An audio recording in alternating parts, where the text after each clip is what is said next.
It's a nice hot day, to put it mildly.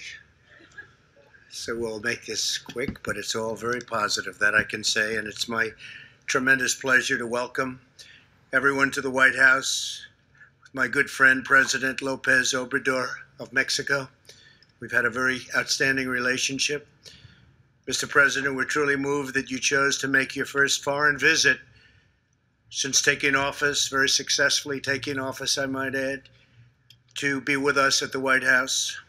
The relationship between the United States and Mexico has never been closer than it is right now. And as the President said a little while ago, people were betting against that. They were actually betting against that. But it's never been stronger, never been closer. We're doing a tremendous job together. We're cherished friends, partners, and neighbors. Our cooperation is founded on mutual trust and mutual respect between the two of us and between our two countries. And we honor the great dignity of both nations. With this visit, President López Obrador and I have the opportunity to strengthen the bond we have forged since his impressive election victory more than 2 years ago. A victory the Vice President and Ivanka joined in celebrating at the swearing-in. It was a very exciting day for them.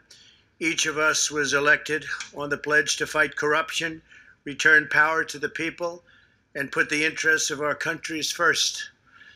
And I do that, and you do that, Mr. President. The tradition of great respect between Mexican and American presidents goes back to the early days of both of our nations. And in particular, it includes President Abraham Lincoln and President Benito Juárez, who each held one another in very, very high esteem. They were great friends, and they did great things together, and we are grateful that this morning President López Obrador laid a wreath at the memorials that stand to each of these leaders right here in our nation's capital. That was a very beautiful, beautiful ceremony. Our countries are linked by trade and travel, by history and culture, by faith and family. The United States is home to 36 million incredible Mexican-American citizens. Mexican-Americans uplift our communities, and they strengthen our churches and enrich every feature of national life. They are hardworking, incredible people. They are also great businessmen and women and make up a big percentage of our small business owners, and very successful. They're very, very successful. They're like you. They're tough negotiators and great business people, Mr. President. Working alongside President López Obrador, we're taking this relationship to new heights and building a powerful economic and security partnership. Together, we have addressed many of the most complex issues facing our two countries that really went unresolved for many years and, frankly, far too long. Should have been resolved long before I got here. But we're achieving great strides and remarkable breakthroughs in strengthening our relationship for decades to come. With everything that we have accomplished, the potential for the future of the United States and Mexico is unlimited. Far, far greater situation really for both countries than anyone thought possible. Today we celebrate the historic victory we achieved together just days ago when NAFTA was officially terminated, one of the worst trade deals in history, and replaced with a brand new, beautiful USMCA. We want to thank Canada also. I spoke with and will be speaking to the Prime Minister in a little while. While NAFTA slashed wages and eliminated jobs, the USMCA includes groundbreaking labor protections for workers in both nations. This landmark agreement will bring countless jobs from overseas back to North America, and our countries will be very big beneficiaries. We are already seeing the fruits because it started. It's the largest, fairest, and most advanced trade deal ever reached by any country, and it will bring enormous prosperity to both American and Mexican workers and Canada. We want to thank everybody. We'll have a separate day with Canada. They're coming down at the appropriate time. But we want to congratulate Canada and the people of Canada, the Prime Minister. But this has been a tremendous achievement. It's actually the largest trade deal ever made. And we made a big one with China too, but this is the largest trade deal ever made. Our two governments are also in close cooperation to stop the illicit cross-border flow of drugs and guns, cash and contraband, and very importantly, stopping human trafficking. We're forging critical partnerships across the Western Hemisphere to combat the cartels and the smugglers and to ensure safe, humane, and lawful migration. And we've been helped greatly by Mexico on creating record numbers in a positive sense on our southern border. It's been really very, very tight and done a great job. And I want to thank the secretary who's here. We have a Chad, you're here someplace. Where is Chad? What a good job you're doing, Chad. It's a great job. We're proud of you. And you've worked very closely with Mexico. I know you were just telling me what a great help they've been. Thank you very much, Chad. We've also worked closely in the battle against the coronavirus together, saving countless thousands of lives. It's been my honor to help Mexico procure 600 ventilators, and it's going to be a higher number than that. They needed them very badly, and we were able to make them. We're making thousands a week, and we're helping a lot of countries. But one of the first, and maybe the first that I spoke to, was Mexico. We have a lot of them in Mexico, saving a lot of lives. And Mr. President, we're in this fight together, and we're doing very well. Just a couple of things on that. I'm proud to further announce that the U.S. is by far #1 in testing, #1 in the world in testing, and that the mortality rate is the lowest, or just about the lowest, of any nation anywhere in the world. And we're safely reopening our country, and very importantly, we're safely reopening our schools. We want the schools to be open and going in the fall, and most of them, I think, are looking at it that way. It's very important. We're finding out that learning by computer is not as good as learning in the classroom or learning on the campus, and I think you're finding that too. We want to learn in the classroom, so our schools, we want them open in the fall. Following President Lopez Obrador's remarks, we'll sign a joint declaration committing ourselves to a shared future of prosperity, security, and harmony. This is truly a proud moment in history for both of our nations, Mexico and the United States.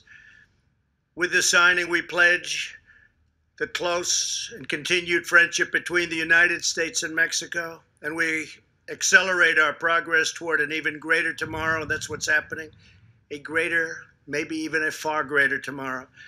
With a prospering region, a flourishing hemisphere, and two sovereign nations thriving, growing, and excelling side by side, working together. And that's what we've been doing. Mr. President, we look forward to hosting you for a beautiful dinner later on this evening with some of your friends from Mexico and some of our great friends from the U.S.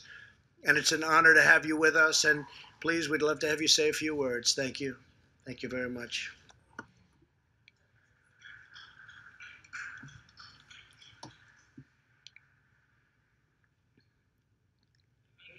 Friends, ladies and gentlemen, I truly celebrate this meeting with you, President Trump.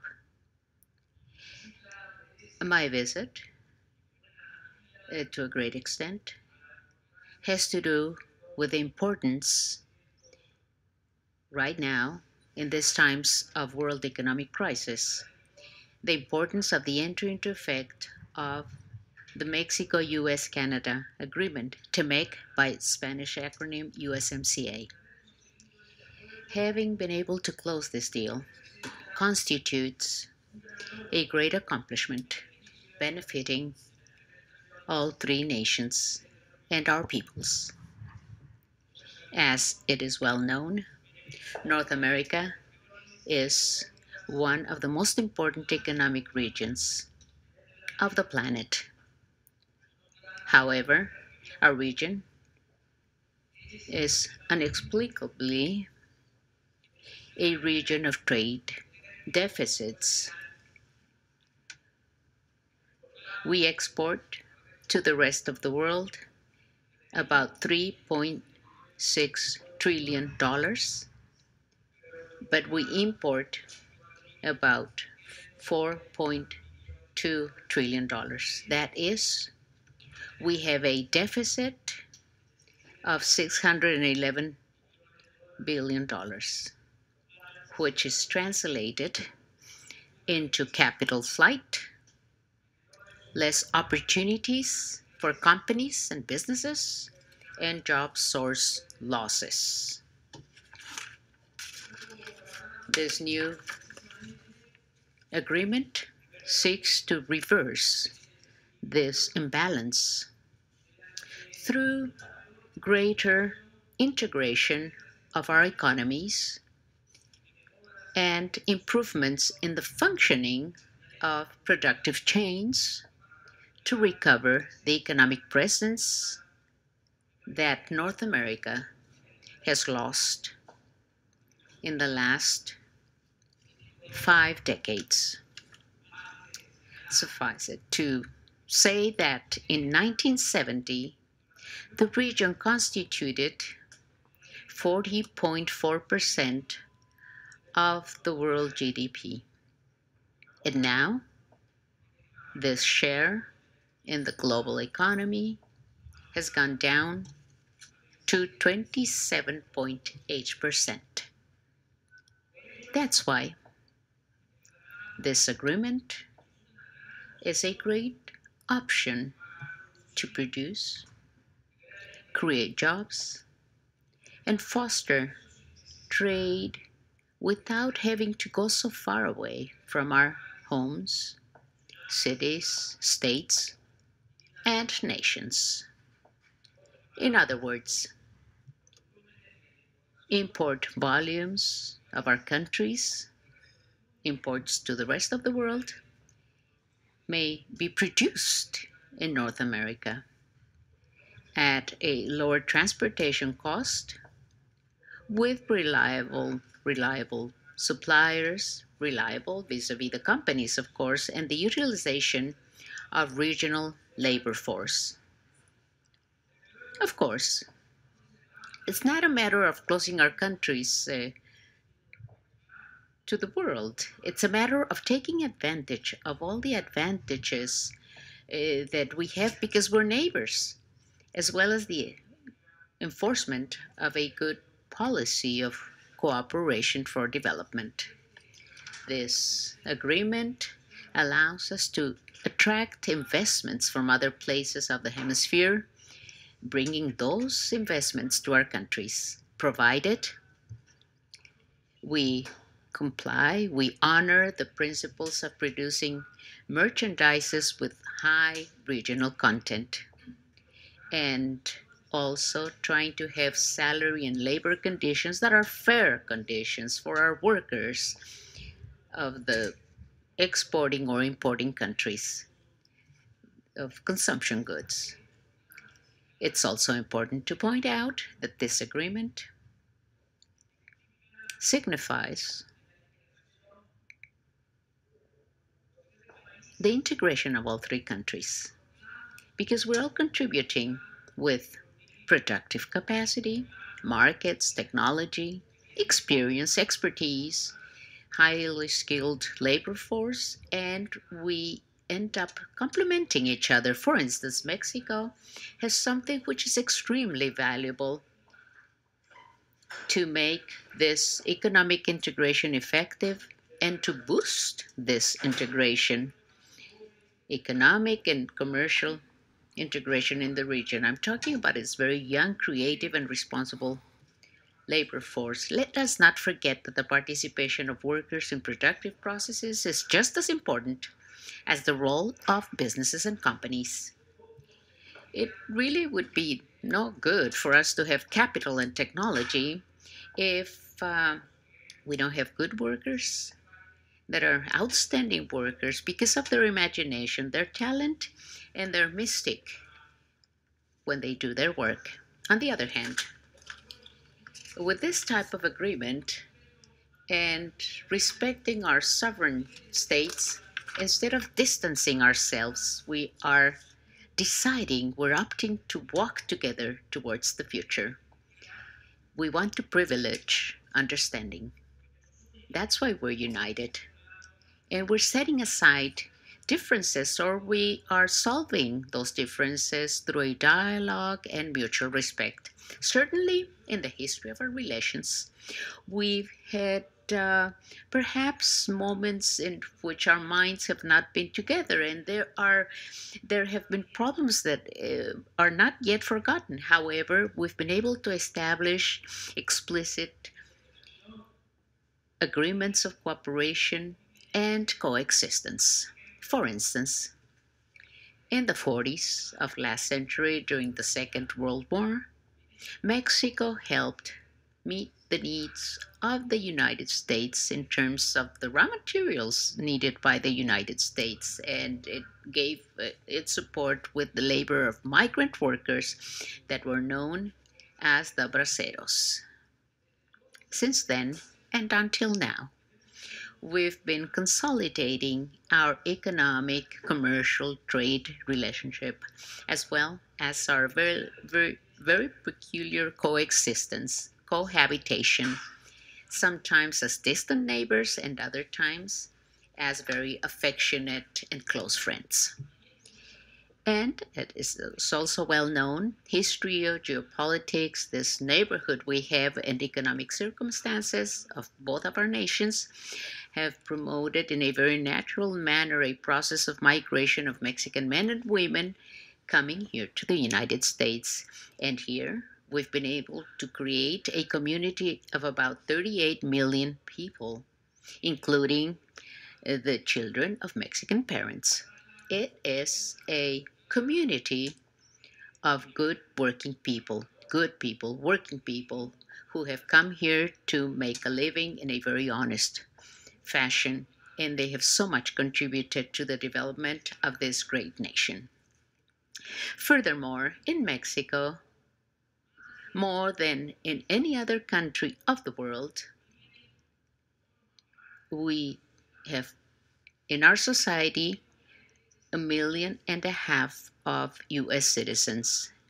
They live there and they're part of our society. So we're not just united by geographic proximity, we have economic, commercial, social, cultural, and ties of friendship. President Trump.